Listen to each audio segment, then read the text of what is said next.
কালকে রাত থেকেই শুরু হয়েছে এরকম মুষলধারে বৃষ্টি। আর আজকে সকালেও ঘুম থেকে উঠে দেখি যথারীতি বৃষ্টি থামার নাম নেই। এদিকে হাজব্যান্ডের যেহেতু ডিউটি ছিল তাই কিছু করার নেই, সকালে এই যে ছাতা মাথায় নিয়েই গেল ডিউটিতে। কিন্তু মেয়েকে আজকে আর স্কুলে পাঠায়নি, কারণ এত বৃষ্টিতে ওকে স্কুলে নিয়ে যাওয়াটাই মুশকিল।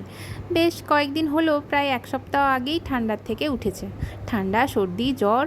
তাই আজকে আর ওকে স্কুলে পাঠানোর সাহস দেখাতে পারলাম না।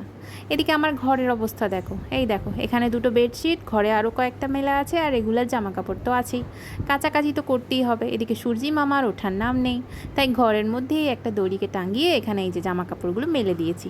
আমার মনে হয় এই বর্ষাকালে প্রত্যেকটা বাড়ির অবস্থা এখন এরকমই, যেখানেই একটু জায়গা পাওয়া যাচ্ছে দড়ি টাঙিয়ে জামা কাপড় মেলে দেওয়া হচ্ছে।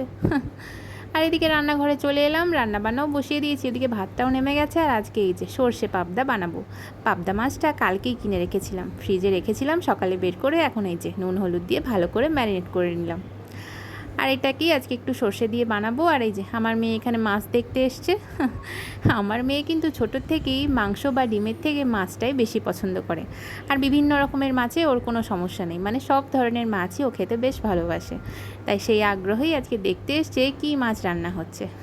এদিকে মেয়ের সাথে গল্প করতে করতে আমিও এখানে রান্না বসিয়ে দিয়েছি। আর আজকে এই যে মেয়ে যেহেতু স্কুলে যায়নি, পড়াশোনার তো আজকে নাম নেই, এই যে ডলু নিয়ে এখন বসেছে খেলতে।